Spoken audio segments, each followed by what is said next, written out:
Hey there. Ready to dive into some serious brain food? Today, we're tackling how philosophers in the Middle Ages, yep, Knights and Castles era, tried to figure out how our thoughts actually, represent the world. It's really amazing how these ideas from so long ago still connect with how we talk about consciousness and how we see reality today. I know, right? Get ready to explore some pretty wild theories about mental images and languages of thought. Oh, and even how a donkey named Brunellus Yeah. can help us understand how words connect to actual things. It all starts with this idea of mental representation, right? It's like the idea that our thoughts are actually about something. They have content, they refer to things out there in the world. Okay, so it's how our thoughts, how they connect to reality. Exactly, or even to things that don't exist, like unicorns. Right, right, our imaginations. Yeah, and for medieval thinkers, this was a huge deal. I bet. Because they were trying to understand how our minds, our souls, which they thought of as immaterial, could interact with and understand the material world. It's like, how can something invisible grasp something physical? Exactly, and this aboutness of thought, that's what we call intentionality. Ah, A intentionality. key concept in philosophy of mind, the directedness of our thoughts towards something. Gotcha. So trying to solve the mind-body problem way before it even had that name. You got it, and a big influence on their thinking was Aristotle, of course. Aristotle, good old Aristotle. His theory of sameness of form was a major starting point, and the idea is basically that when you think about something, your mind kind of takes on the form of that thing. Wait, so if I'm thinking about, let's say, a daffodil, Okay. does that mean my mind turns into a daffodil? Not literally, no. Okay, good. It's more like your mind creates a mental image. They called it an intelligible species that shares the form of the daffodil, but in a spiritual, non-material way. So it's not a physical change, more like an abstract kind of mirroring. Exactly. But hold on, if my mind is taking on the form of the daffodil, how's that different from the actual daffodil having that form? That's a great question, and that's where Thomas Aquinas comes in. Aquinas. He argued that while the form of the daffodil is, really present in the actual flower, it's only spiritually present in our minds. So different ways of being, even though the form itself is similar? Right, but not everyone agreed with this whole sameness of form idea. Makes sense. Peter Oliphant, another big thinker, had some serious objections. Oh, His main critique was, if there's this mental image, a species, between my mind and the object, how do I know I'm actually grasping the object itself? yeah, could I be stuck just thinking about the mental image, not the real thing? Exactly, like mistaking the map for the territory. Right, getting lost in the representation and missing the real thing. And this gets into the problem of skepticism, Oh yeah, a skepticism. big one for philosophers. How can we be sure we're knowing the world and not just our own internal representations?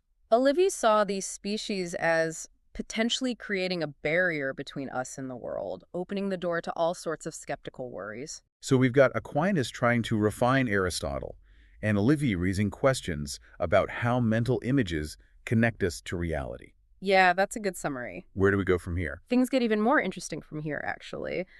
As these debates about mental representation were going on, another fascinating thread pops up, and you might be surprised to hear it came from theology. Theology. Huh. Really, I wouldn't have guessed that. How did theologians get mixed up in all this philosophy? Well, back in the Middle Ages, philosophy and theology were super connected. Thinkers would often draw inspiration from both. Makes sense. So this theologian named Henry of Ghent, Henry of Ghent. he was wrestling with the nature of divine ideas, how God knows all possible things. Okay. And he said that these divine ideas, they're separate from God's essence, like blueprints for creation. So even God has a system of representation, like divine mental blueprints. That's a great way to put it. But how does that connect to human minds? That's the really insightful part. Henry's idea, this distinction between the representation and the thing being represented, Right. it led to a new way of thinking about the content of our thoughts. So instead of just looking at mental images as a whole, they started to break them down, figure out how they're put together. Exactly. They started to see this difference between the vehicle of representation, the mental act itself, and the content, what that act is about. So if we're looking at a painting, the mental act is the canvas and the paint, and the content is the image those materials represent. Precisely. This is getting pretty meta. And this distinction really takes off with John Donne's Scotus. Scotus. He argues that the mental act, the vehicle, it's just an accident of the mind, temporary, like a wave on the ocean. Okay, so the thought itself is fleeting, but what about the content, the object being represented? Does that stick around in the mind? For Scotus, the content has objective being in the mind. It's not really there in the same way a physical object is, but it exists as represented. Wait a minute, this sounds a lot like Brentano's concept of intentionality. Yeah. Scotus was way ahead of his time. It really shows how these medieval philosophers were wrestling with ideas that are still so important to philosophy of mind today, you know? Yeah, for sure. But it leaves us with this really interesting question. What kind of being do these thought objects have? They're not real in the usual sense, but they're not nothing either. It's like they exist in this weird in-between space. Mental phantoms. Exactly. But let's move on from Scotus for now. Who else was making waves in this medieval sea of mental representation? Well, you can't talk about this without mentioning William of Ockham. Ockham, okay. He came at it from a totally different angle, focusing on the idea of a mental language. Mental language. Right. Like some secret code our minds use to represent the world? That's fascinating. Yeah, Occam's theory was that our concepts, they're like words in our minds. Okay. They're caused by and represent things out there in the world, like a kind of internal dictionary. So every time I see a cat, my mind comes up with this little mental word for cat. Exactly. And these mental words are formed through what he called intuitive cognition, direct experience of things. So when I see that cat, hear a bird singing small fresh bread, That's it? I'm forming concepts through this direct contact with the world. Right. Like our minds are constantly taking notes, building up this vocabulary of experience. And then we use these mental words to build more complex thoughts, like sentences. That was Occam's idea. We combine these simple concepts, these mental words, into more complicated structures, just like we do with spoken language. So our thoughts are like internal monologues, maybe even with their own grammar. It's a really cool way to think about how our minds organize information. It is. So did anyone else pick up this thread? Did this concept of mental language go any further? It sure did. Our last stop takes us to John Buridan. Buridan, all right? And get this, it involves a donkey. A donkey. Okay, now you've got me hooked. Tell me more. John Buridan, he was a philosopher in the 14th century, and he really dug into this idea of mental language, especially how we form singular concepts. Singular concepts. You know, those that refer to specific individual things. Okay, so not just donkey, but that specific donkey over there. Exactly. All right, I'm following. So he said there are two types of singular concepts.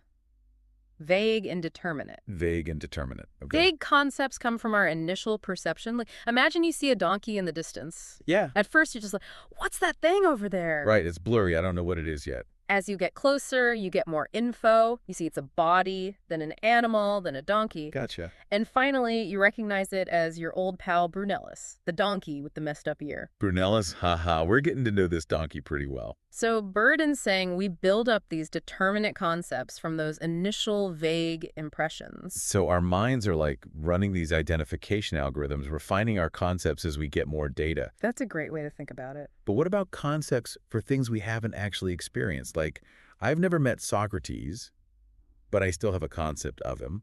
Right, and Buridan knew about this difference. He said there's a distinction between concepts from direct experience, like your Brunellus, and those from descriptions, like your Socrates. So Brunellus is based on my own experience, but Socrates is more like secondhand info. Exactly. Does this connect to any modern philosophical ideas? It feels like it relates to where meaning comes from. You're spot on, actually. This actually foreshadows the whole debate between internalist and externalist theories of meaning. Wow. Buridan's view, it's similar to internalism, which says the meaning of a concept is determined by stuff in the mind, not just its connection to the outside world. So this medieval donkey is actually helping us understand some pretty deep philosophical issues about the nature of meaning itself. This is amazing. And that's what makes it so fun to explore. We've gone from Aquinas' spiritual forms to Occam's mental language, and now Buridan's donkey. It's been quite a journey. I'm curious, what stands out to you so far? What's got your philosophical wheels turning? You know, it really gets me. It's like they were wrestling with these huge questions about the mind without all the tools we have today. Right. No brain scans, no fancy labs, just like pure thought and debate. Yeah. Makes their ideas even more impressive, doesn't it? Absolutely. They were real pioneers, like laying the foundation for everything that came after in philosophy of mind. So as a philosopher, what do you think are the biggest takeaways from all this? Why should we, centuries later, still care about what these medieval guys thought? I think one thing is that it gives us this really unique view into the history of philosophy. Okay. We can see how these key concepts and debates developed over time, things that are still shaping how we understand the mind today. Right. Like how we form concepts, the connection between language and thought, even the possibility of knowledge itself. It's like looking into the intellectual DNA of philosophy. It's amazing how they were already talking about stuff Yeah. that cognitive science is just now starting to figure out with all these new methods. I know, it's really cool. And even though their methods were different, their insights are still so valuable. For Like, take Scotus's idea of objective being. Yeah. It highlights the special way that mental content exists, even though it's not physically real in the same way as a table or a chair. It's like it makes you rethink what it even means for something to be. Exactly. And it seems like so many of these medieval thinkers that we're really focused on how our minds connect to the world, how we bridge that gap between what's inside our heads and what's out there. Definitely. And their theories give us all these different perspectives on that problem. Like Aquinas saying our minds take on the forms of things, and then Olivier worrying about those mental images getting in the way of actually knowing reality. It really forces you to think about how perception works, what knowledge is, and whether we can ever get things right.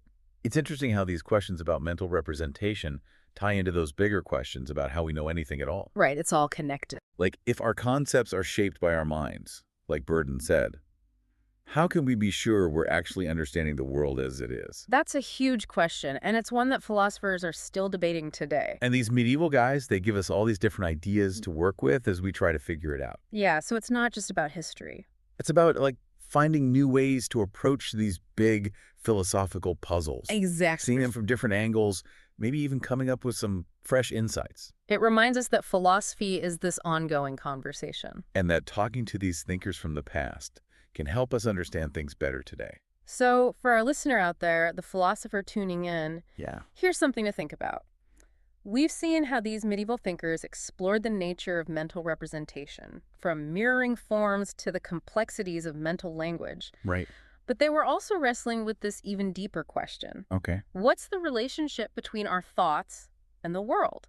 How much do our minds actually shape what we see and what we know? Do we, like Kant said later on, impose these categories and structures onto the world? Or can we actually access reality as it truly is? That's a big one. It's a question without easy answers, but these medieval philosophers, they give us a great place to start. They do. So keep questioning, keep thinking, and keep that philosophical spirit alive. Thanks for joining us on this deep dive.